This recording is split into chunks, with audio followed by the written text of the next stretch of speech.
Hey, welcome to the Dino New Year's party. Hey, everyone you know well is here. Tyrannosaurus, Triceratops, Stegosaurus, Raptor, Diplodocus. But there will also be someone new, a guest who will surprise you. You see, paleontologists have discovered a new dinosaur species that was somewhat like the T-Rex, but with a twist. These guys would rather eat a crunchy salad than a juicy steak. Hey, meet this dude. Any guesses on how to pronounce this? Deinocheirus sacobatri. Thanks, please hold your applause. These are herbivorous guys that belong to the Therizinosaurs. But they had one awesome feature. A feature that showed scientists that Deinocheirus belonged to a new branch of dinosaur evolution, about which little is known. But hey, let's go back to the dino party, shall we? Here you can see dinosaurs with different personalities. The T-Rex is a bully and toothy. The Velociraptor seems to be very toxic and moody. The Triceratops or Stegosaurus are aggressive but silent. You know, like those guys that don't touch anyone, but it's better not to mess with them. So among them all, the Therizinosaurus is a chill guy that will always help, will always keep you company at a party, and will never be annoying. Therizinosaurs lived in what is now Asia and North America during the late Cretaceous period, about 100 to 66 million years ago. Their anatomical features made them look more like predators like the T-Rex. But Therizinosaurs were herbivores, with large crescent-shaped claws. In some species, they reached up to 20 inches.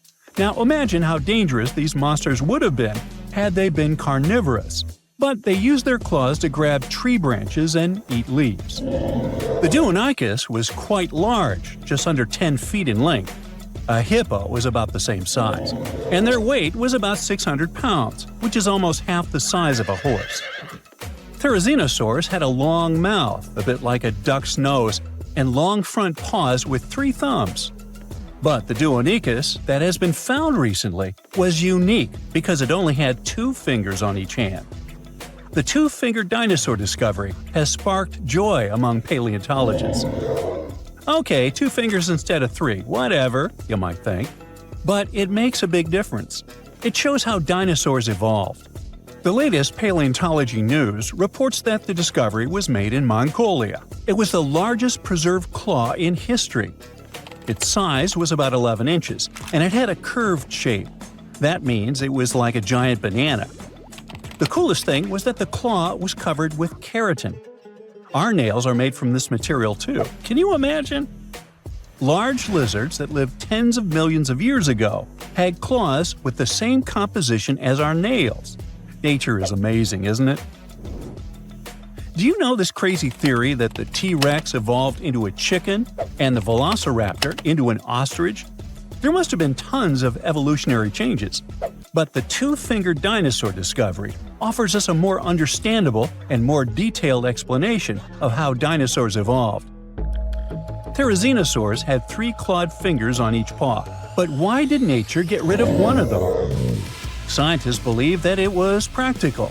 It's possible that a paw with 2 fingers was much stronger and more flexible than a paw with 3.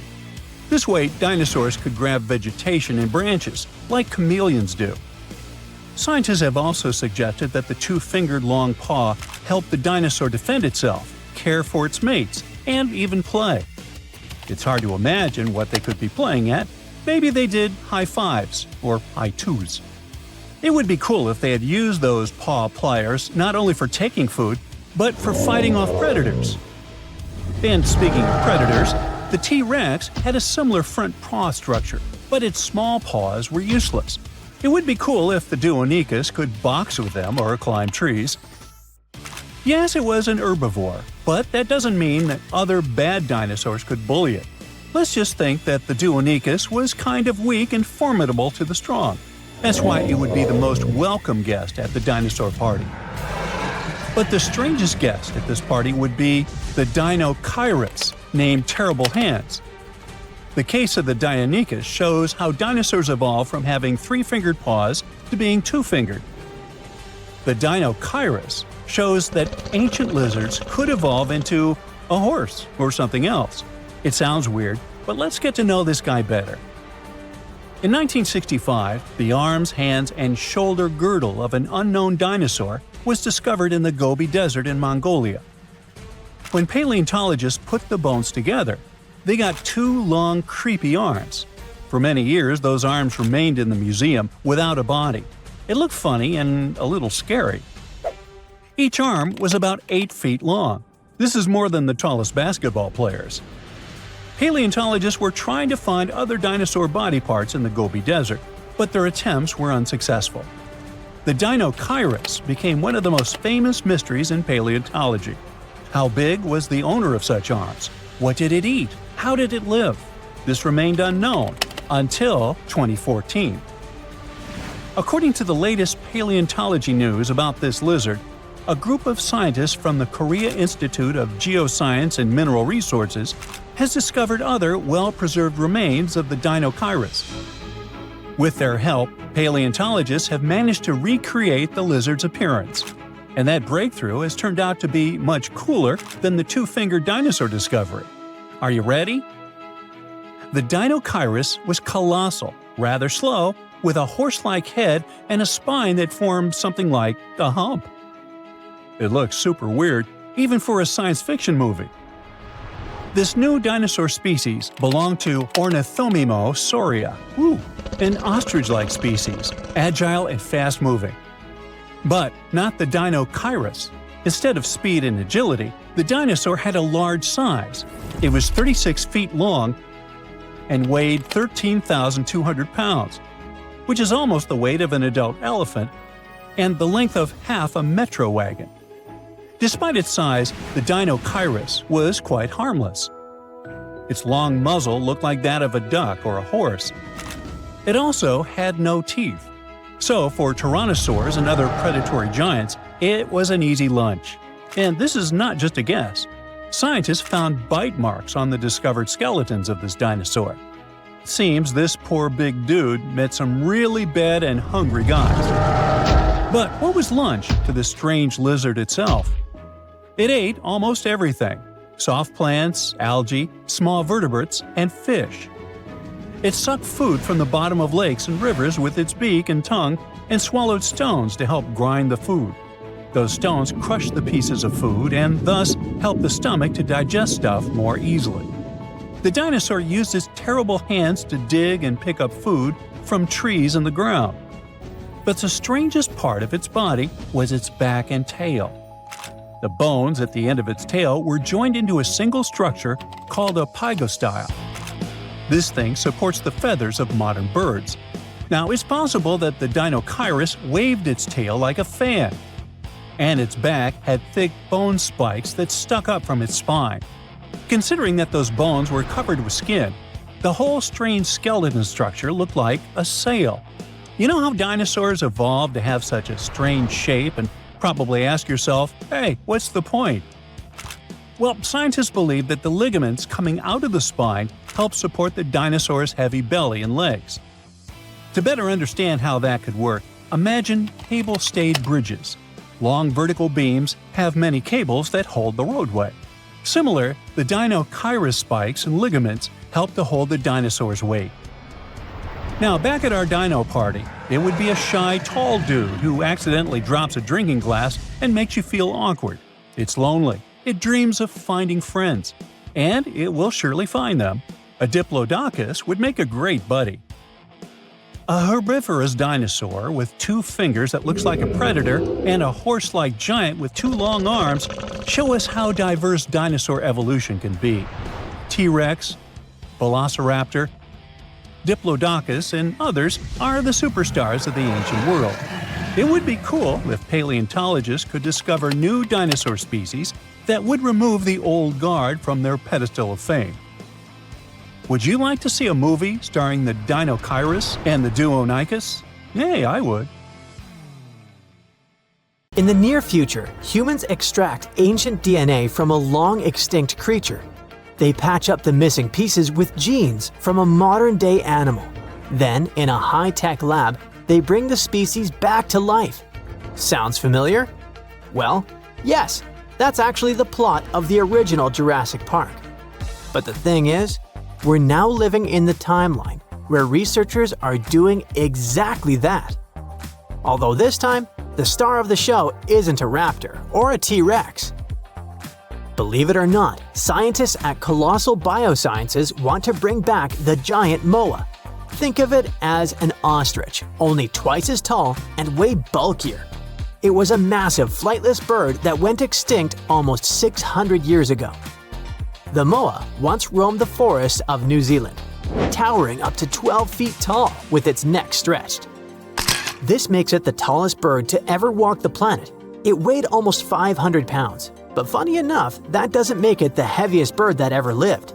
That crown goes to Madagascar's elephant bird, but still, 500 pounds of bird is not something you want running at you in the woods. The giant moa didn't have wings or a beak built for battle, but it didn't need them. For thousands of years, it lived in peace because it had no natural predators, literally being the top bird. Well, almost. The only thing that could take down a moa was the Haast's eagle, a giant bird of prey with a 10-foot wingspan and claws like steak knives. That was the balance of nature, until people arrived. Around the 13th century, the Maori settled in New Zealand, and as humans do, they adapted quickly. The moa, big and slow as it was, became a crucial and probably delicious food source. Within just a few generations, the moa was gone, and not long after, so was the Haast's eagle. No more moa meant no more meals. It's just how nature and survival work. The Maori were skilled hunters, making a life in a new land. But their arrival marked a turning point in New Zealand's ecosystem, one we're still talking about today. The moa wasn't just big, it played a huge part in keeping forests healthy. Now, 600 years later, scientists want to recreate it using cutting-edge technology and ancient clues. But why go through all this effort to resurrect a bird that's been gone so long? Well, according to Colossal Biosciences, the same company behind those gene-edited direwolf cubs that we talked about before, it's not just about the wow factor. They say moas helped shape the landscape itself. In New Zealand, moas helped control vegetation and spread native plant seeds. They kept forests from becoming overgrown and unbalanced. Without them, some plants lost their main seed carriers, and invasive shrubs started to take over areas once kept in check. So, the idea is, if we can't rewind the clock, maybe we can reboot the system. Introduce an animal that fills the same job that can help restore what's missing. Okay, but how do you bring back an extinct species? And is that even possible? Well, sort of. But not in the sci-fi clone a complete dinosaur way like in a movie. The original moa has been gone for centuries, and its DNA is damaged, degraded, and full of holes. So instead of making a perfect copy, researchers are going to remix, so to speak. They'll take whatever usable moa DNA they can find and patch the gaps using genes from its living relative, probably the emu. With a tool called CRISPR, which is like a Photoshop for genomes, they'll stitch it all together, tweak the embryo, and grow it in a lab. If all goes well, the result will be something that looks, walks, and stomps like a moa, but not exactly a genetic twin. It won't be a clone, and it definitely won't be 100% authentic. However, Colossal Biosciences says that's fine. If it behaves like a moa and fills the same job in the ecosystem, that's mission accomplished. So no, we're not recreating the past. Not literally. We're building something new that plays the same role. But here is where it gets interesting. Colossal Biosciences seems to be just getting started. They've got an entire extinction comeback roadmap in place. In addition to the giant moa, the company is also working on reviving the woolly mammoth, the dodo, and the thylacine, also known as the Tasmanian tiger. Each one vanished under different circumstances, but the goal is the same: to create a modern version that can fill the ecological gaps those animals left behind. Woolly mammoths were Ice Age elephants. They were befriending ground sloths and shaking the Arctic ground with each step, knocking down trees and flattening snow. During the Ice Age, this region wasn't the frozen wasteland we know today. It was called the Mammoth Steppe, a dry, windy grassland stretching from Spain to Siberia to Alaska, filled with cold, hardy grasses and scattered shrubs. Mammoths helped keep it that way. However, some scientists think that their disappearance may have turned open ecosystems into soggy, carbon-trapping wetlands. So now, the idea is to mix mammoth DNA with Asian elephants to create a fuzzy, cold-loving hybrid that could help the Arctic stay grassy instead of swampy. Maybe even help slow down climate change by keeping the permafrost frozen a little longer. The dodo bird is probably the most famous extinct animal in history. It lived on the island of Mauritius, where it ate fruit and helped spread seeds across the forest. After European sailors arrived, the number of dodos slowly dwindled. It disappeared in the late 1600s, less than a century after it was first discovered, and some scientists believe that its absence had lasting effects on the island's ecosystem. One example would be the Tambalakoke tree, also known as the dodo tree, which might have depended on the dodo to help its seeds sprout. The theory has been debated, but it's safe to say that the dodo had a part in keeping the island's plant life balanced. Now, Colossal is aiming to reintroduce a bird that's similar to the dodo, hoping it can help those forests regrow as well. And then there's the thylacine, my favorite. It's part wolf, part kangaroo, with tiger-like stripes. Despite these strange features, it was a top predator and helped control prey populations in its habitat. But after being blamed for attacks on livestock, it was hunted to extinction. Researchers believe a new thylacine could rebalance nature where things have gone out of hand. So yeah, the MOA might be the headline this time, but it's just one project on a much longer to-do list. However, this is where the big debate begins, because not everyone's on board with this whole bring back a beast plan. While scientists dream of second chances, plenty of people still have big questions. For example, are we actually helping the environment or just poking it with our really expensive science stick? These new animals aren't exact copies. They're mashups. Close enough maybe, but not the originals. Also, ecosystems aren't machines where we can just swap out a part and expect them to work the same. There's also the wildcard factor. A lab-made MOA might not act like the ancient one. It could munch the wrong plants or throw off the balance by outcompeting something that wasn't even around the last time it existed. Some experts worry that tossing new species into today's ecosystem could backfire. After all, the world they're coming back to? It's different. And in some cases, their old homes don't even exist anymore. There's also a deeper concern. The message this sends about extinction. If people believe we can just bring things back, will they take conservation any less seriously? Will protecting endangered species feel less urgent if extinction stops being permanent? So while the science behind all this is undeniably impressive, the ethical questions aren't going away. Should we be reviving species, or should we be doing more to protect the ones that are still here? If both options are true, how do we do so successfully? Whether it's mammoths, moas, or dodos, one thing's clear. We're not just studying nature anymore. We have the power to rewrite it. And like Uncle Ben said, with great power comes great responsibility. Let me know what you think. And as always, stay on the bright side. Now this bad boy was the size of a husky and could maybe pass for one, except it didn't have any fur and was a top predator with extra long blade-like canine teeth. Ooh, charming. Meet the earliest known saber-tooth animal to have ever lived. It roamed the earth well before the dinosaurs. Scientists made the description of this creature based on its fossils found on the Spanish island of Majorca in the Mediterranean Sea. About 200 million years ago, none of us were around then, the very first true mammals appeared, and they lived right alongside the dinosaurs.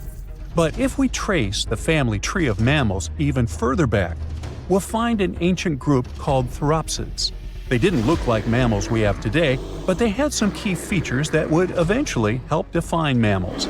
For example, Therapsids had special openings on the sides of their skulls for jaw muscles, and parts of their jaw bones would later evolve into the tiny middle ear bones that all mammals, including you, have today.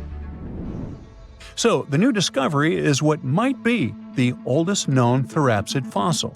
The fossil, which doesn't have an official species name yet, belongs to a group called Gorgonopsians. Those guys are more closely related to mammals than they are to any other living animals. Some of them were as small as cats, and others were as massive as polar bears. Gorgonopsians had some very mammal-like traits, like different types of teeth for different jobs.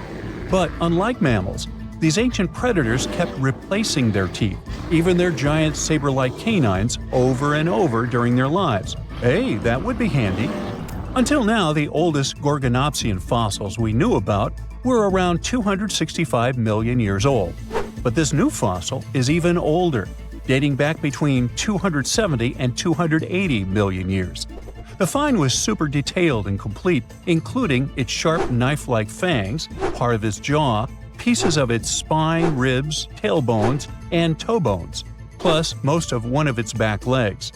Even though the creature's skull wasn't complete, the scientists think it was about 7 inches long, and the animal itself would have been around the size of a medium-large dog, weighing between 66 and 88 pounds. But other than that, it didn't really look much like a dog. Even though it had some lizard-like features, calling it a lizard dog is totally wrong. Mammals and reptiles do share a super ancient ancestor from about 320 million years ago, but their evolutionary paths split a long time ago.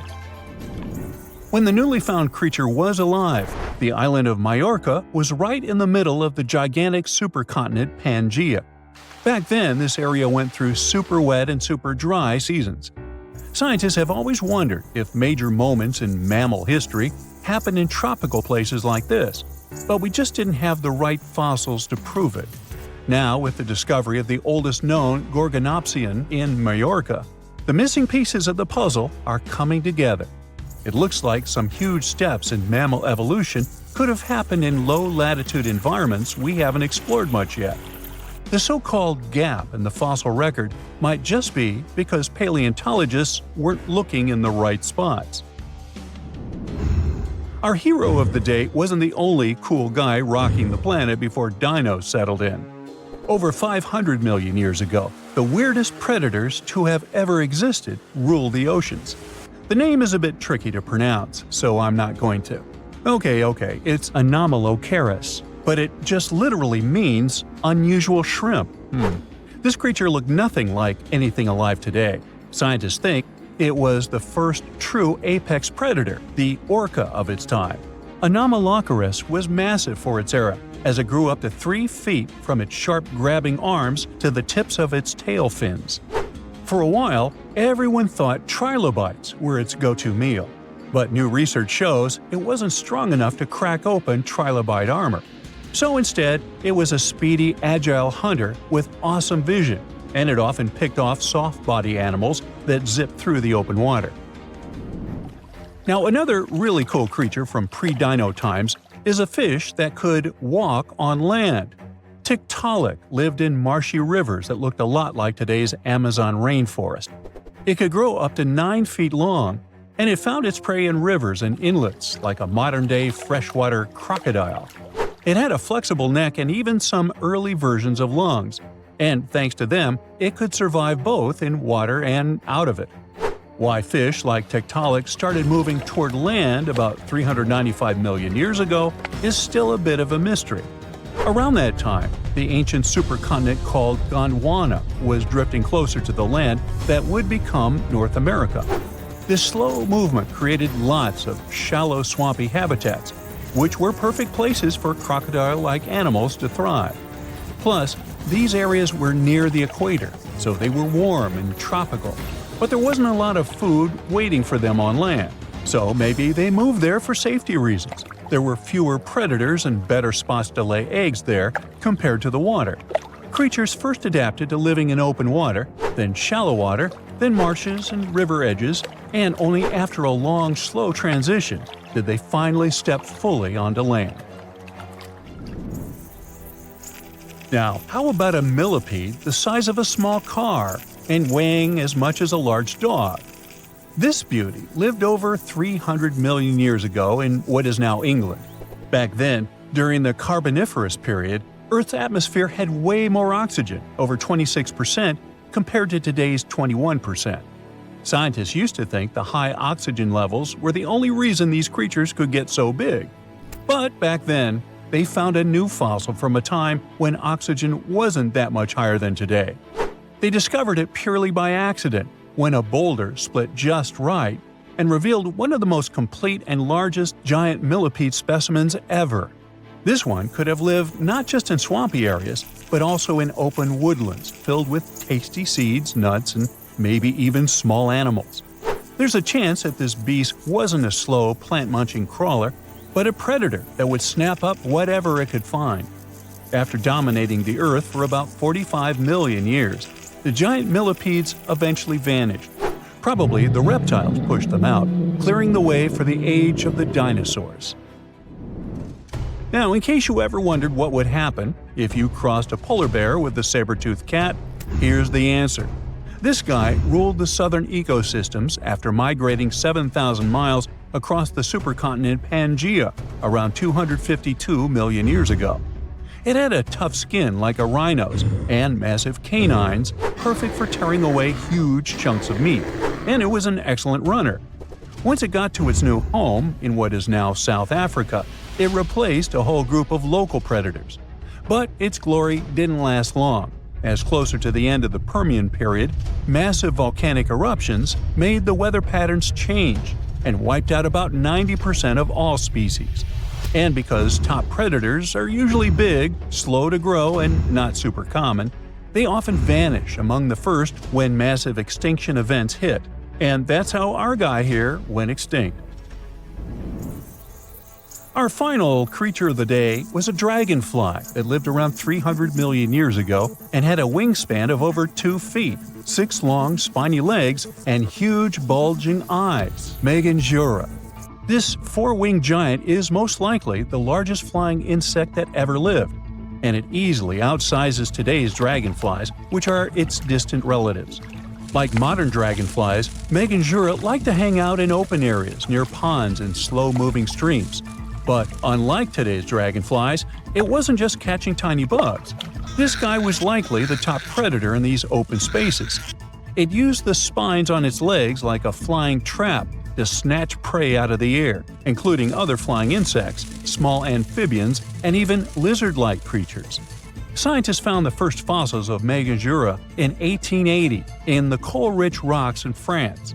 The fossils were incredibly well preserved and showed off the detailed vein patterns in their wings. Scientists think Deinocheirus grew so huge because it didn't have much competition from vertebrates, and the air back then, during the Carboniferous period, had a lot more oxygen than it does today. 66 million years ago, I wasn't around then, a huge asteroid hit the Earth and triggered the mass extinction of almost all living creatures on the planet, including dinosaurs. Had the space object crashed somewhere else, some dinosaurs would have been able to survive and still live nowadays. According to some research, the asteroid had about 1 in 10 chances of wiping out the dinosaurs and other animals of that time. It was way more likely to just hit the ground without any strong destructive consequences. To understand how things could have turned out if the place of the collision had occurred elsewhere, we need to find out what happened that day and why the disaster turned out to be so devastating. This huge space rock fell into the coastal area of the Yucatan Peninsula in Mexico. This caused a chain reaction that triggered natural disasters around the world. The place the asteroid hit is called Chicxulub Crater. Now half of this area is underwater. The asteroid was about 7.5 miles in diameter and moving at a speed of 27,000 miles per hour. This rock, bigger than Everest, was rushing toward Earth faster than the speed of sound by almost 40 times. Wow. The energy released in the collision was as powerful as an explosion of about 10 billion atomic bombs, and the destructive force of the blast wave was just one of several disasters. The asteroid happened to fall in one of the worst possible places. and because of the way it fell, it threw a huge amount of dust into the air. Imagine you're jumping into the water like a professional athlete, vertically, leaving hardly any splashes behind. And now think of how much water splashes when you jump into the pool like a cannonball. So the asteroid landed the cannonball way. The second disaster the asteroid provoked was soot burning. A small part of the Earth's surface consists of rocks. Only a tiny percentage of that part was rich in oil and sulfur back then. The asteroid burned and lifted so much soot into the air that it would be enough to fill an indoor baseball stadium. According to research, 65 million years ago, only 13% of the surface of the entire planet could have contained the necessary amount of organic material for the formation of such a volume of soot. That's why this place was considered the worst. If the catastrophe had happened on the territory of the other 87%, then dinosaurs would have been alive today. A huge cloud of soot and carbon dioxide rose into the air and covered the sun.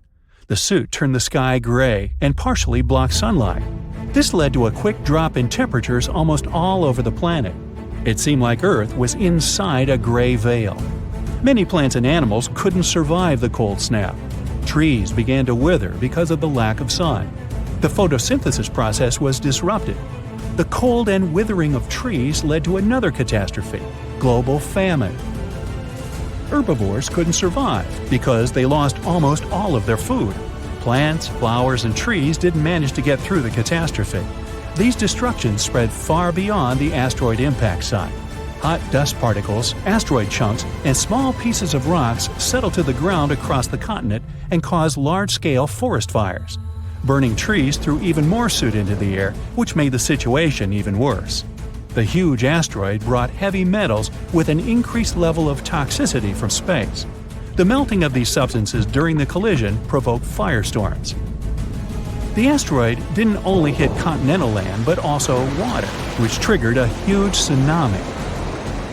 But that's not the worst part. The seabed was filled with sulfate, and when the energy of the asteroid burned it, it provoked the release of sulfuric acid into the atmosphere.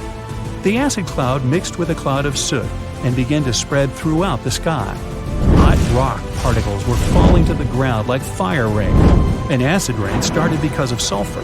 It lasted for almost several days and left no chance for the animals to survive.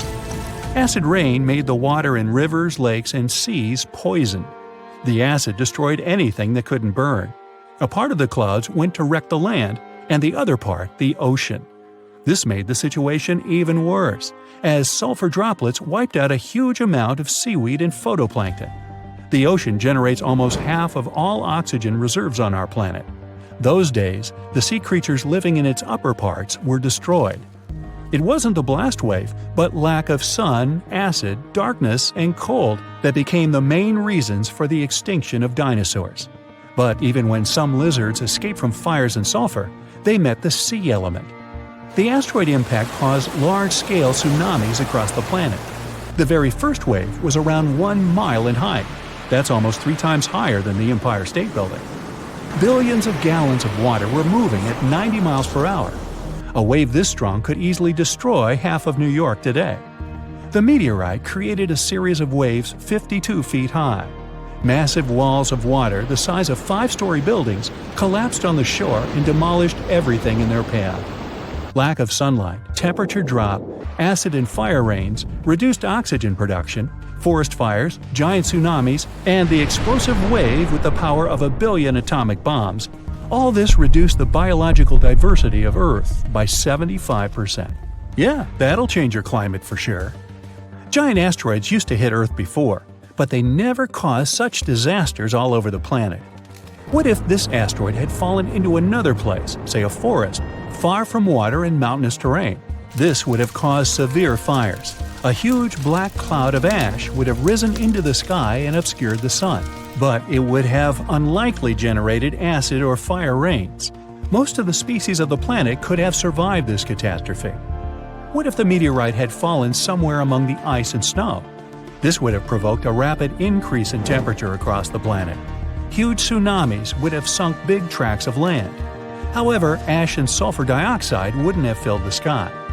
Acid rain wouldn't have hit the ocean. Many marine creatures could have survived and lived to this day. And dinosaurs, far from the oceans, wouldn't have noticed the meteorite fall at all. Probably the most terrible events would have occurred if a meteorite had fallen on an active volcano. This would have triggered the largest lava release in history. Destructive earthquakes would have begun, and the whole sky would have been covered with volcanic ash. What if the meteorite had hit some desert? It would have melted billions of tons of sand and turned it into glass. Just imagine glass dunes that heat our planet even more. And we could dig up the well-preserved remains of ancient lizards out of the glass. Anyway, there were many different possible catastrophic scenarios, and the worst of them came true for the dinosaurs. They are unlikely to return, although perhaps they can be reborn. Scientists were inspired by an idea from a famous Hollywood movie. They wanted to find a mosquito that got stuck in amber. They would extract dinosaur DNA from it. But there was a problem with this. The oldest DNA sample they managed to find was 1 million years old. Dinosaurs were extinct about 66 million years ago.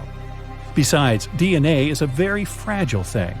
The probability that it could have been preserved intact somewhere for so long is very small.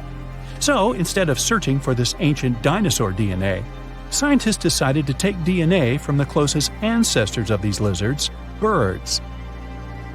Over millions of years of evolution, dinosaur paws could have turned into wings, and elongated mouths could have become beaks. Pelicans are very similar to pterodactyls, ostriches resemble velociraptors, and chickens are very much like T-Rex. Okay, let's just stop and imagine for a moment a chicken the size of a T-Rex. Hey, you want a piece of me? Now, the common chicken is recognized as the closest relative of the huge lizard. Remove the plumage from it, cover it with scales, give a toothy mouth instead of a beak, and attach a long tail. And you get a real mini Tyrannosaurus rex by body structure and movement. Deep in its DNA, there are similar genes that formidable predators have. With the help of genetic engineering, scientists plan to play with its DNA and try to reverse the evolution, which means breeding dinosaurs can become a reality. Well, that could come back to bite you. It was a 40 feet long and 12 feet tall beast, the king of dinosaurs. Its massive and muscular body weighed up to 8 tons. Its serrated teeth were sharp, and its jaws had a bite so strong they could crush a car. The creature had 2 powerful legs. It lived in forested river valleys all across North America, almost 70 million years ago. I'm talking about the most famous movie star among dinosaurs, T-Rex. It was very smart, with a brain twice as big as that of any large meat-eating dino. It was slower than other hunters, developing a speed of up to 12 miles per hour. Its other weakness was its small arms. Some scientists think they were just an evolutionary leftover, like the pelvic bones of some snakes. But others believe T-Rex used its arms to hunt. Its 4-inch claws helped the animal out. T-Rex was undoubtedly frightening, but surprisingly, there were even scarier dinosaurs in the past. Around 100 million years ago, there was a giant creature with the name that meant a spine lizard. It was Spinosaurus, the largest carnivorous dino. It was bigger than T-Rex and could grow almost 60 feet long. Its weight could be as great as 22 tons. The animal had long spines on its back. They could grow up to 7 feet long and were connected by folds of skin. They formed something that looked like a sail. Some scientists think it was a hump Spinosaurus used to store water. This dino had dense bones and short hind limbs. Researchers believe that these dinos could use their flat and wide-clawed feet for paddling. This was the first dino that could ever swim. Unfortunately, it couldn't process smells like most other theropods. These were a group of 2-legged carnivorous dinosaurs that appeared on Earth 230 million years ago. That's why the animals the creature hunted could hide from it on land. The Spino dino spent most of its time in the water. It roamed the swamps of North Africa and mostly fed on fish, big prehistoric sharks, and sometimes other dinosaurs. It had a long, thin, and narrow snout like a crocodile. Unlike other dinos of its kind, which had curved teeth, Spinosaurus had conically shaped straight teeth. Giganotosaurus, which is the Greek word for giant southern lizard, was considered the largest meat-eating dino until Spinosaurus was found. It lived around 100 million years ago in South America, around 30 million years before T-Rex appeared there. It was longer and taller, but more slender than T-Rex. And while T-Rex had 2 fingers, this giant had 3. It walked upright on its 2 big and very strong legs. Its tail was pointed and thin, which helped the creature make fast turns while running and keep its balance. The animal could move at a speed of up to 31 miles per hour. T-Rex's maximum speed was 25 miles per hour at the most. Any faster than that, and the giant could lose its balance and fall over. Deinocheirus had 2 arms with sharp claws. It was mostly an opportunistic meat eater feeding on everything it found on its way. Its bite wasn't as strong as T-Rex's, but it still managed to deal with some bigger animals, like herbivore dinosaurs. Maybe there was even an Dinosaurus among them, the biggest animals ever found. It's hard to imagine how Deinocheirus could take down a 50-ton beast on its own. That's why scientists think they may have hunted in groups. The animal's only weakness was its small brain. It was twice smaller than T-Rex's. This means the T could at least win a chess game. Big retractable sickle-shaped claws in the creature's feet are great for cutting. Ladies and gentlemen, welcome Utahraptor. That's a mini T-Rex that lived 125 million years ago. If a big T-Rex was coming for you, you could hide under a rock or some other place where it wouldn't be able to reach you. But there would be no place where its mini version couldn't follow you. Discovered in Utah, strong, toothy, and armored with huge claws, more than 9 inches long, an adult Utahraptor was 20 feet long and 5 feet tall at the hip. These creatures were covered in feathers. This is why fully grown animals look like gigantic turkeys. The Utahraptor's main weakness was their size. They were a bit smaller than many other dinos, but these guys made up for that by hunting in packs. Allosaurus, which means a different lizard in Greek, was a massive carnivore reaching 40 feet in length and weighing 2 tons.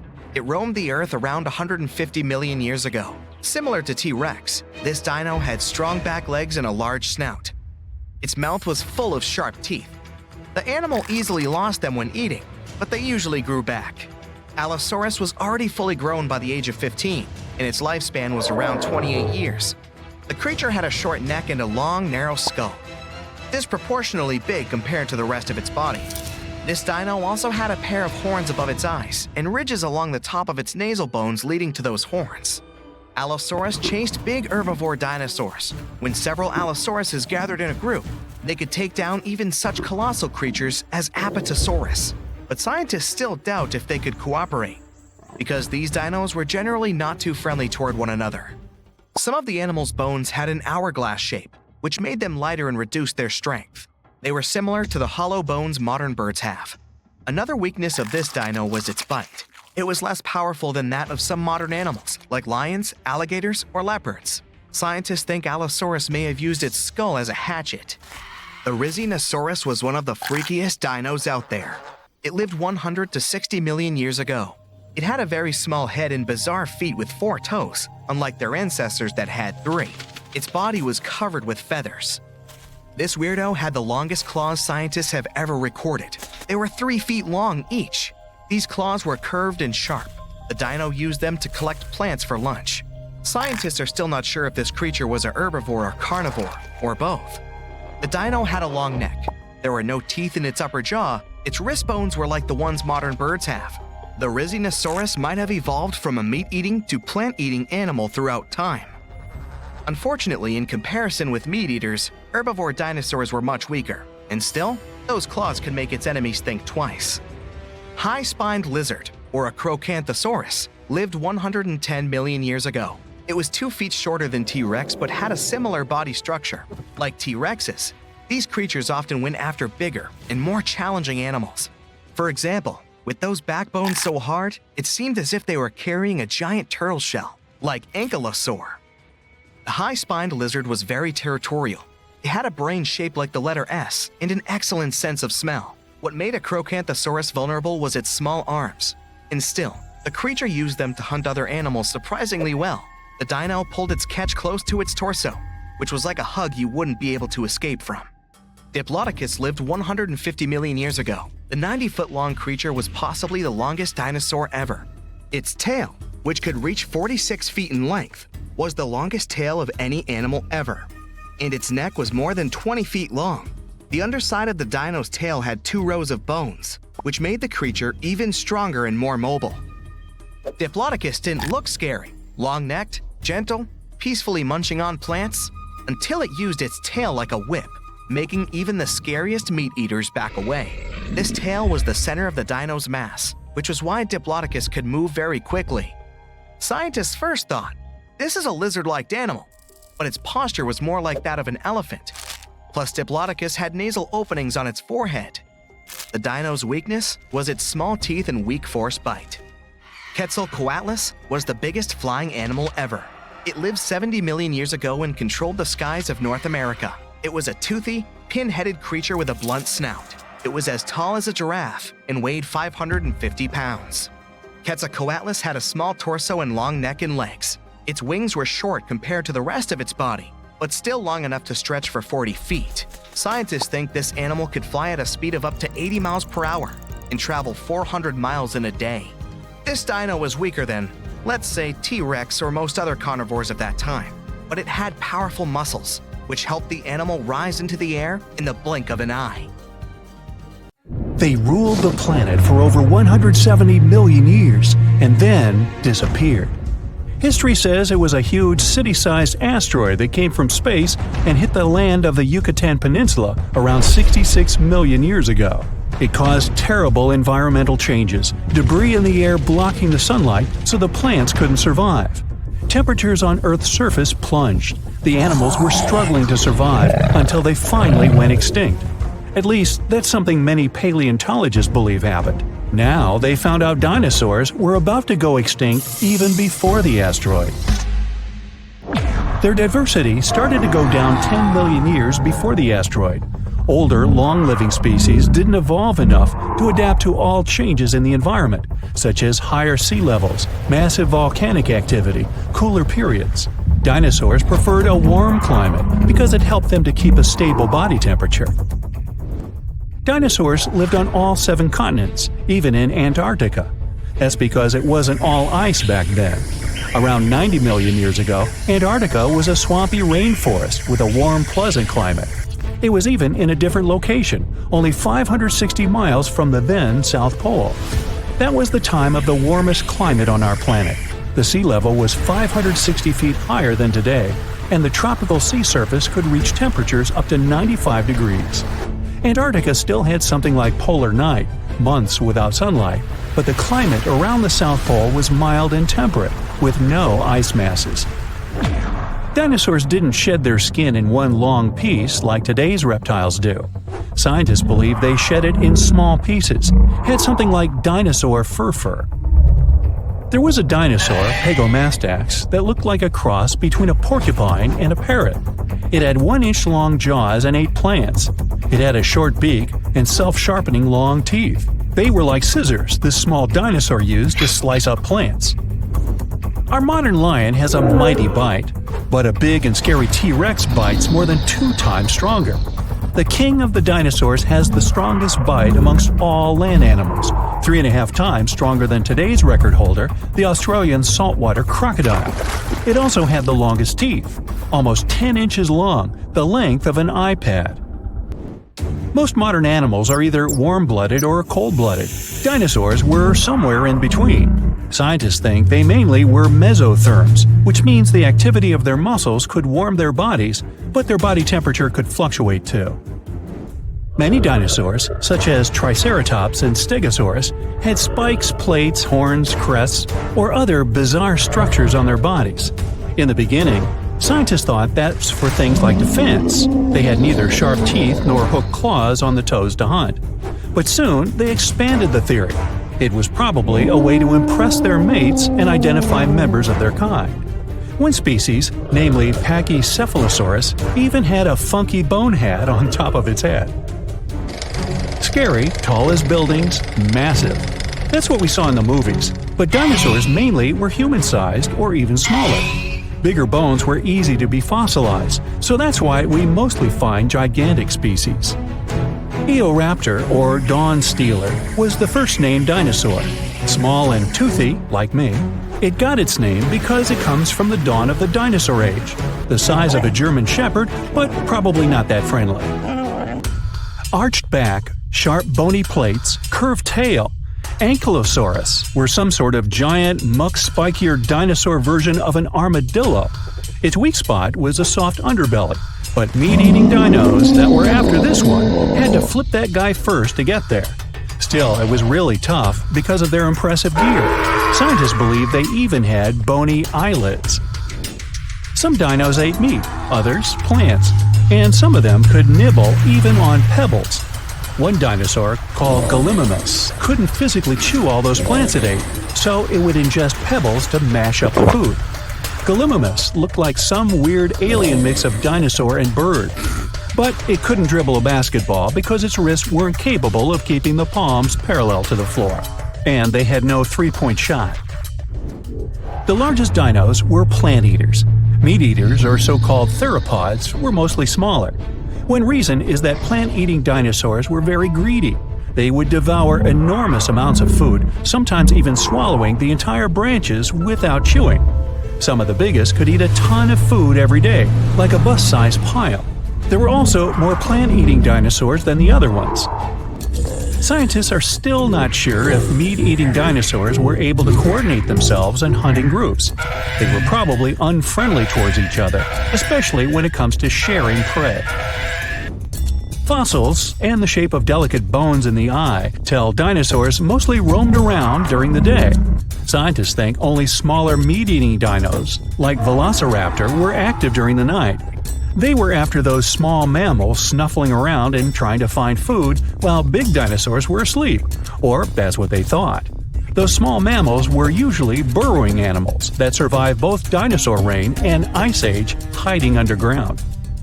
Not all mammals were hiding from dinosaurs. Some small but sneaky creatures, like Repenomamus, would steal the eggs from big dinosaurs, which was a big thing considering they had to trick the mama dinosaur first. Researchers believe dinos tried to flap on the ground to get faster at running up inclined terrains to catch their prey. Such behavior caused them to learn how to fly, which of course happened through thousands of years. Dinosaurs were fuzzy and fluffy. They are related to birds, but even those early dino species that didn't fly had feathers, like gigantic, scary, fuzzy T-Rex. Movies lied. You just can't stand still and expect a T-Rex would pass you by. Its vision was probably better than one today's raptors have. Even without it, they still had a pretty good sense of smell.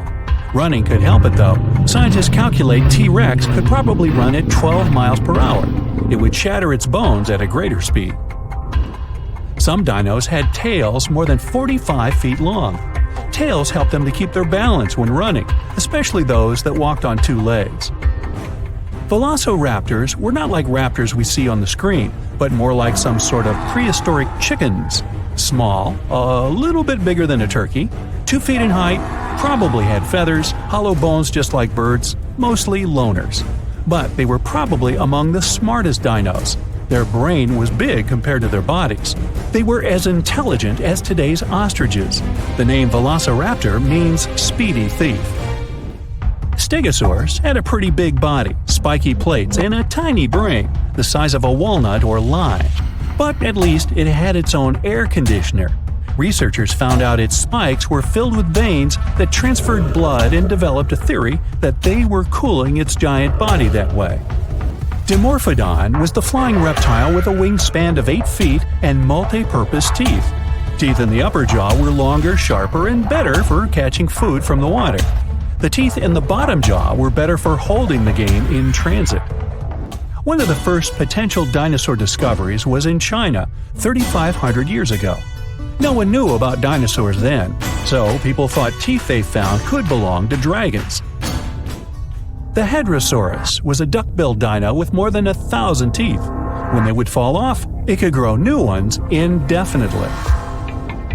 Dinosaurs' eggs were pretty big, some as big as beach balls. Now that's a number. The Baryonyx was a big fan of fish.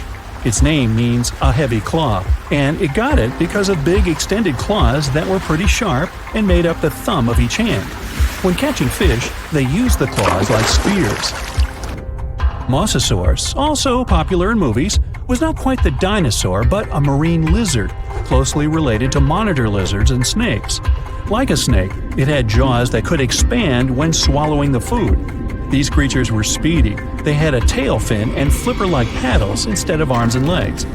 Researchers believe they had a weak sense of smell and poor perception of depth, so they had to develop a unique hunting technique, waiting for their snack to come up to the surface for some air. This is it! You're about to be eaten by a vicious T-Rex. Any minute now. What you might not know is that you can literally outrun it. The T-Rex is a merciless hunter the size of a school bus, with a strong tail and blades for teeth. But it's actually quite slow, moving at a mere 12 miles per hour. It's as fast as the gray squirrel is.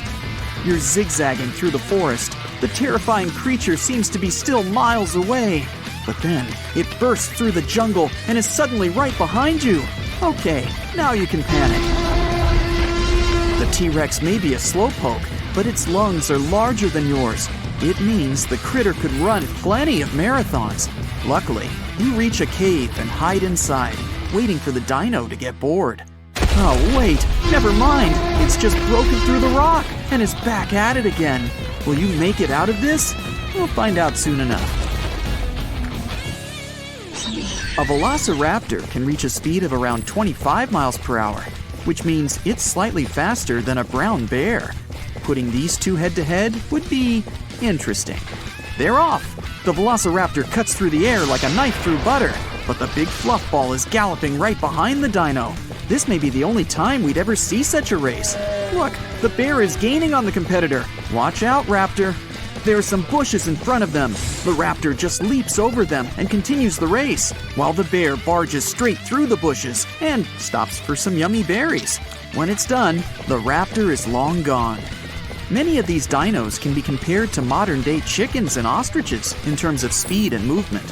An ostrich can reach a speed of around 45 miles per hour. That's similar to the speed of its ancient cousin, the ornithomimid. That creature even physically looked the same. Long legs? Check. A small head and a slender neck? Check. Anyway, they're running as fast as they can. The ostrich is speeding its way through the field and attempts to push the dino ostrich to the curb. But it misses and loses its step. The dino continues to run and makes it deep into the forest. Player 3 enters the game. The Compsognathus is a two-legged creature. It has the face of a regular lizard you can find in your garden, but the physique of an Olympic athlete, and plenty of razor-sharp teeth. This dino can reach a speed of 40 miles per hour, which is just on par with a greyhound. Even though it's not the biggest dino out there, it's still fearsome. This creature is merely looking for something to eat. But unfortunately, its dinner gets canceled. The ostrich and its dino cousin team up and outrun the lizard-like hunter. But it'll be back. Just wait for it. Back to Sarah. This armored beast can run at up to 20 miles per hour, which is just about the same speed as that of a brown bear. But let that poor animal have its berries. The modern-day rhino is the fastest among the mammals, weighing more than 2,200 pounds. The white rhino can reach a speed of almost 30 miles per hour. But Sarah will probably win this one. They're running side by side, with the rhino gaining momentum. Its body is more suited for running, but there are some obstacles in the way. At first, the rhino manages to break through a pile of logs and a fence, but after that, things are heating up. The rhino is slowing down. It can't break through all the barriers in its way. Meanwhile, Sarah is destroying everything in its path, as if it's on a walk in the park. And it's a good thing they're in the forest and not in the city, because the city is getting wrecked by a giant brachiosaurus. This powerful creature moves at a slow pace of 10 miles per hour, which is as fast as a pig moves. They're both at the starting line. On your mark, get set, go! And the dino wins. It was fast. The race is over. A fully grown brachiosaurus can reach 80 feet in length and grow as high as 40 feet. Just one step, and its long neck reaches the finish line. The Stegosaurus is known for having a set of plates on its back and tail, but it also has one of the smallest brains among dinos. Scientists claim that its brain is the size of a walnut. This slowpoke moves at a mere 7 miles per hour, a bit more slowly than a chicken, this modern-day dinosaur.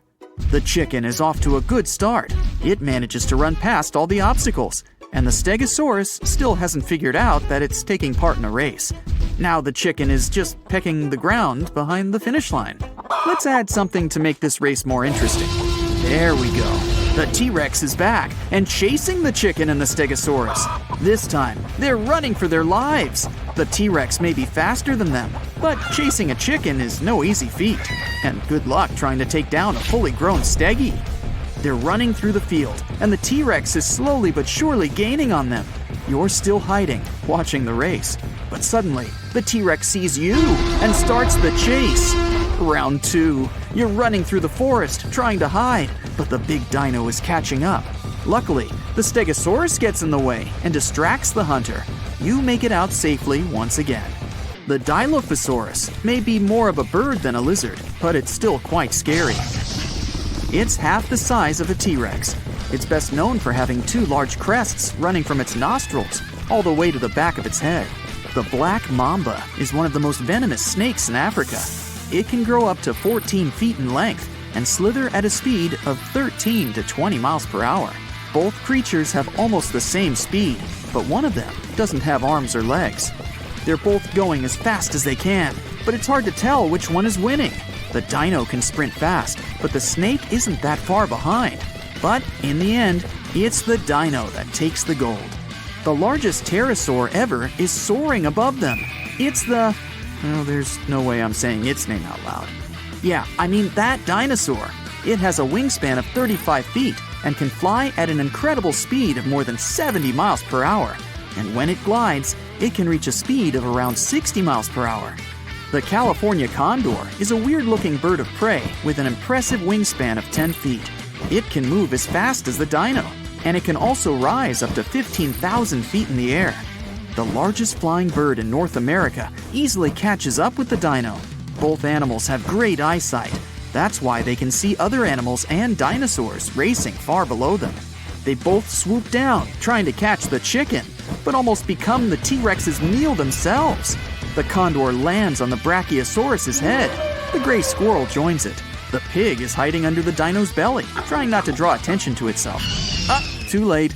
The Velociraptor and the Dilophosaurus pop out of nowhere and start chasing it. But they can't get around the rhino and Sarah that seem to have become friends by this point. The pig is safe. Meanwhile, the ostrich and its dino cousin haven't given up and are leading the race. The Stegosaurus is trying its best to catch up with its competitors. But look, the greyhound is leading the race now. The dino bird soars into the sky, trying to find another way to be first. The Compsognathus gains on them and sprints forward, but it can't get around the rhino and Sarah. The T-Rex lets out a roar that makes all the participants move faster. They split up so that the rest of them can get forward. You pop up from your hiding spot. You're only a couple of feet away from the finish line. You see the stampede behind you and run!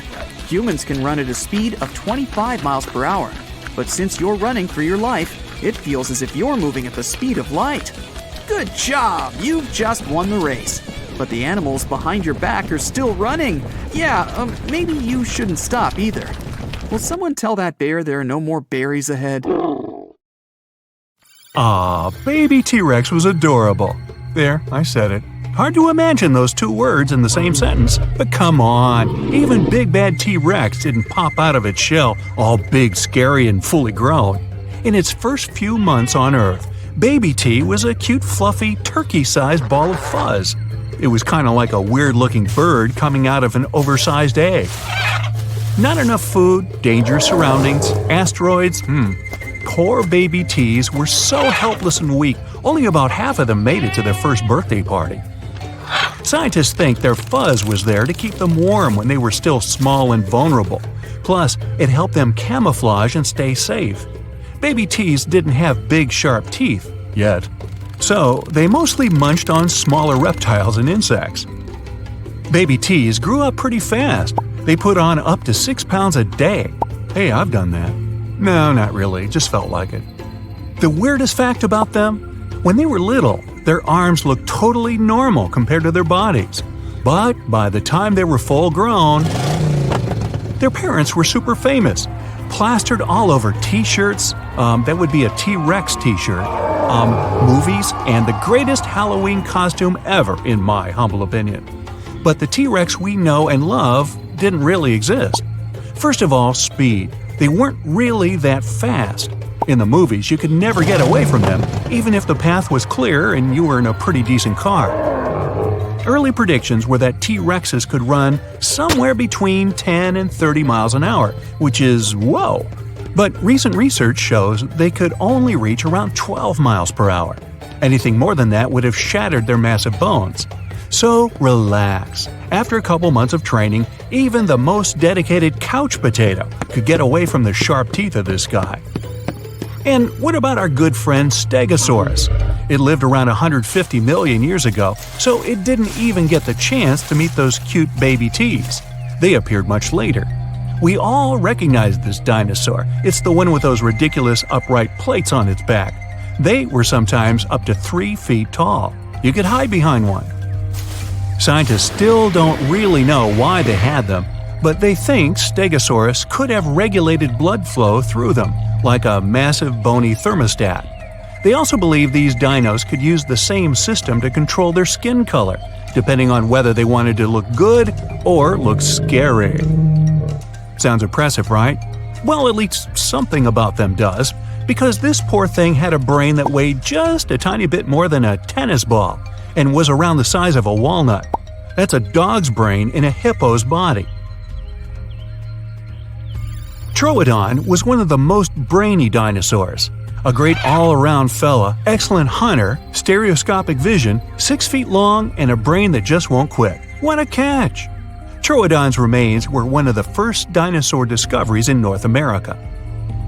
One of the weirdest members of the dinos was definitely, well, let's just call her Sue. If you met her, you'd feel like you're looking at a big turkey rat thing with a super furry body. It might be the long-lost grandma of the modern ground sloth.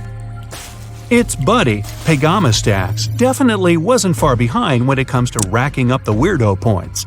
It looked like something between a porcupine and parrot. But don't say that to its face, it had a couple of pointy teeth that could sharpen against one another. The largest and one of the heaviest known dinosaurs was Argentinosaurus. No one ever found a complete skeleton, but this beast must have weighed about 100 tons and was about 130 feet long. Compare it to the biggest animal we have now, the blue whale. It's only 100 feet long. When someone says dinosaur, you probably imagine some big-as-a-building beast that could use a tree as a toothpick. Some of them were gigantic, true, like those long-neck, long-tail dinos. Those things were as long as an airplane. But many of them were small and lightweight, some of them the size of pigeons. The smallest dinosaur skeleton ever found was a tiny mouse lizard. Some dinosaurs had tails that were more than 45 feet long. That way, it was easier for them to keep their balance when running. But they didn't drag their tail along the ground. Dinosaurs kept pretty active and were quite fast, so they kept their tails in the air most of the time. Even though that naughty asteroid wiped most of them out, a lot of dino DNA stuck around and morphed into animals we know today, like birds. The first time anyone even thought of linking the two together was after they discovered a primitive bird in Germany, sehr gut. Later, researchers classified 2 groups of dinosaurs, depending on what kind of hips they had. The first group looked pretty familiar. They had lizard-like hips. The second group had bird-like hips. And a third group looked like Shakira, which is where her tune My Hips Don't Lie comes from. Actually, no.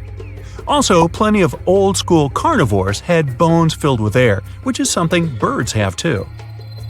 Birds may be the dinosaurs' living descendants, but some animals actually witnessed the age of dinosaurs. If only they could talk. Snakes, bees, sharks, crabs, lobsters, yum, crocodiles, cockroaches, even green sea turtles. They all actually saw real dinosaurs. So jealous.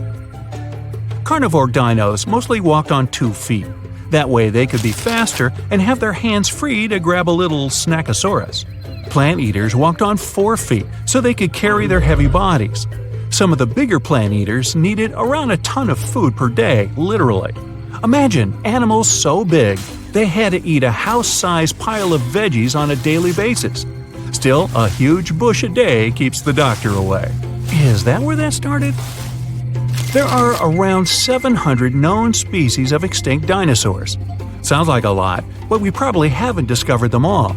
5 years back, they found out about a new type of dinosaur.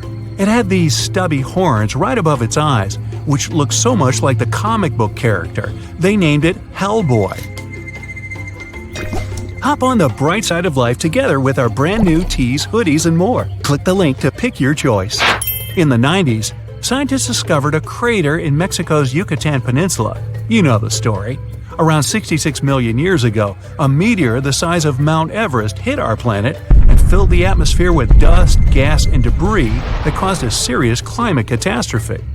It triggered a heat wave and a blast wave that went up into the atmosphere, partially blocking out the sun. Game over.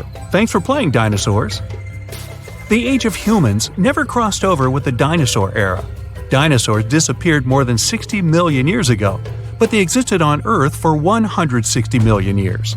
Modern-looking humans have only been around for about 250,000 years. Only 59 million years to go, people. Not all the dinosaurs were on vacation in Mexico when the asteroid hit. They lived all over the globe. Some lived in deserts, while others lived in areas near ancient rivers surrounded by thick forests and rich vegetation. They weren't too picky, so they lived wherever, even Antarctica. But it wasn't covered in snow back then.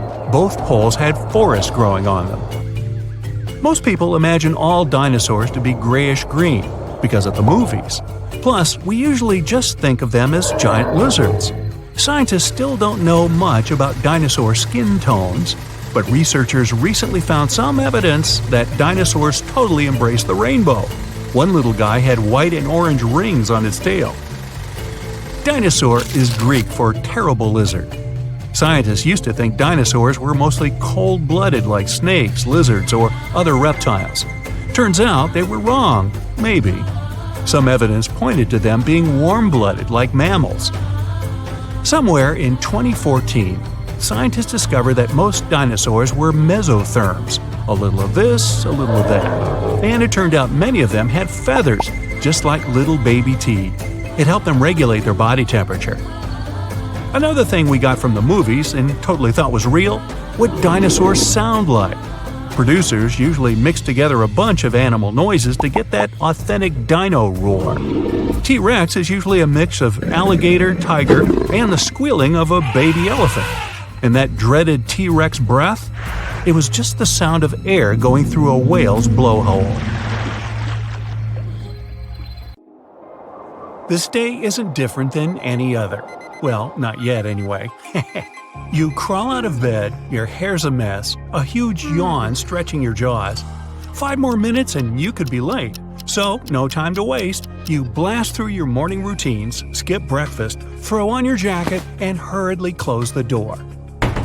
Bang! Darkness. You slowly blink your eyes open. The air smells different, making you feel dizzy. Your ears catch something similar to a dino movie soundtrack. Once you glance around, though, you realize it looks like a prehistoric world too. It's humid and warm. Everything around you looks green and lush. You spot several creatures moving among the trees.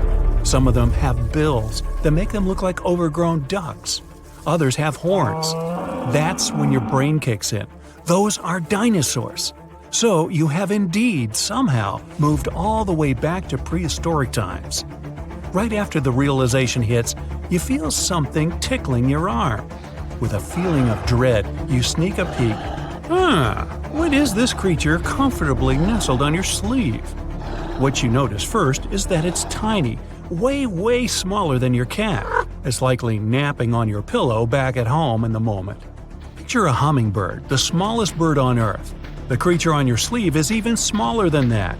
Is it some weird prehistoric insect? Nope, it's a dino, the tiniest dinosaur that ever lived. The creature's called oculodentavis, which means in Latin, eye-tooth bird. With a skull that's less than 1/4 of an inch long, the animal itself is about 2 inches long. You can hardly feel its weight on your arm. The tiny thing doesn't weigh more than an ounce. The dino is obviously a meat eater. It has more than 100 microscopic teeth. They're conical with sharp edges. For a second, you can't breathe. What if it bites you? You don't even know if the thing is venomous. But it looks as if the dino bird is only interested in insects that are flying by. The creature also has huge eyes. They're so large it's a bit alarming. They face to the sides and bulge out of its head. They're built in the way that makes it clear the tiny dino is active most during the day. If only there was a scientist next to you, they would tell you how such a minuscule creature could exist in the prehistoric world of giants. It was likely because of the miniaturization. That's when relatively large animals became smaller over generations. It sometimes happens to species that live on islands or are isolated from other animals. Another thing an expert could tell you, the creature sitting on your arm might not even be a dino. After scientists examined the ancient animal's skull, or should we say will examine, they suggested it was not a dinosaur, but a lizard. But even if their guess is right, it was a bizarre lizard. After all, it has a bird's head. Anyway, whatever the animal is, you are tired of standing still trying not to disturb it. But as soon as you take a step, everything goes dark. Again. Bang. You cautiously open your eyes. Another day, another jungle. You look around to check your surroundings, and that's when you notice that several massive bushes on the left have started to move. You know you should probably run away as fast as you can, but your curiosity wins. You sneak up closer to have a look, and your ear-piercing shriek is heard miles away. The creature you're looking at is similar to a millipede, an enormous 6-foot-long millipede, the largest among them all. It's called Arthropleura. Scientists aren't sure why this bug, like many others, was so large 300 million years ago. Maybe because there was too much oxygen in the atmosphere, 30% of the air then versus 21% now. It probably helped prehistoric insects grow so massive. Plus, there was nothing around that could eat them. The only comforting thought that doesn't let you pass out from sheer horror is that the monster isn't likely to be a meat-eater. It's related to millipedes, and they eat decomposing organic matter. Yum. You hardly have some time to take a breath when something swooshes past you. You realize it's time you got used to scary overgrown creatures. This flying one looks like a dragonfly, but its wingspan is no less than 2 feet. Scientists claim it's been the largest known insect of all time. The craziest thing, though? The insect looks exactly like a scaled-up dragonfly, but it actually belongs to the now extinct order of griffinflies. But what's that? Instead of flying away, the not a dragonfly is turning back. It's moving toward you. Paralyzed by fear, you don't even try to run away. Bang! Darkness. Well, this is getting old. You open your eyes and see a dark shadow towering over your lying body. This is definitely a dino. You even know its name, the Stegosaurus. These large dinosaurs lived during the late Jurassic period, around 150 million years ago. They had absolutely amazing plates placed along their spine. The largest were more than 2 feet tall and 2 feet wide. Stegosauruses were heavy, massive, and clumsy. They grew more than twice as tall as an adult person and weighed about 5 tons. At the same time, this huge body was controlled by a tiny brain. It was twice smaller than the brain of a modern dog. It was one of the reasons why the dinosaur was such a slow thing. Some experts claim its maximum speed was no more than 5 miles per hour. Now, before you have time to get afraid, you realize the creature isn't interested in you whatsoever. But what an impressive plant-eating machine it is! With the help of its toothless beak, it's nipping low-growing plants like pines, firs, and cycads. But soon, you understand you shouldn't let your guard down. A dark shadow covers the sky. You know this guy too. That's a pterodactyl. It was the first discovered species of pterosaurs, large flying reptiles. The pterodactyl walked on 4 legs and, unlike some other members of its family, it had teeth. By the way, even though pterodactyls were flying creatures, they weren't ancestors of modern-day birds. Those descended from tiny meat-eating dinosaurs that walked on 2 legs and were covered in feathers. Anyway, The creature circling in the air over your head doesn't look as frightening as in the movies. It's rather small, with its wingspan no more than 3 feet. But to be on the safe side, you decide to hide under the trees. Hey, you've been around pigeons. Imagine a present from this character. Never mind. It's just your luck to trip over a tree root while retreating to the questionable safety of the forest. Your back hits the ground. Bang! Darkness. Well, when you come around again, you find it hard to breathe. It feels as if something's wrapped around your body. You raise your head, slowly and cautiously. Is this day gonna end? A colossal snake has coiled itself around you. The creature's so large, you immediately realize it's the Titanoboa. No other reptile, living or extinct, can be that big. The snake weighs more than a ton and is probably around 42 feet long. For comparison, one of the largest modern snakes, the anaconda, weighs 1/4 of a ton and reaches the length of 30 feet at the most. The Titanoboa lived around 60 million years ago in South America. Just like modern anacondas, it loved damp places hidden in tropical rainforests. Scientists aren't sure, but they think the prehistoric reptile could live in or near the water. Then it probably fed on crocodiles, turtles, and even fish. Suddenly, you feel the snake move. Is it going to squeeze tight around you? That's when you start to regret you can't do that time jump thing at your whim, and then, bang, darkness. You find yourself on the bank of a wide river. Once you get closer to the water, you notice something moving under the surface. You lean down to check what it is, but the next moment you spring back in fear. The 2-foot-long fish you see has a single row of triangular razor-sharp teeth, each serrated like a steak knife. It's the mega piranha. Now, be extremely cautious. This creature packs a terrifying bite. Its force is almost 30 times the piranha's weight. And on average, this creature weighed 20 to 30 pounds. For comparison, its modern version doesn't grow heavier than 2 pounds. The mega piranha lived 6 to 10 million years ago in South America. Well, too long ago and too far away from your home. You sit down on the ground farther away from the river and begin to wait. Sooner or later, there will be the already familiar boom and the darkness. It'll mean your adventures will continue. Then you remember that strange-tasting burrito you had for dinner last night. Could there be some connection?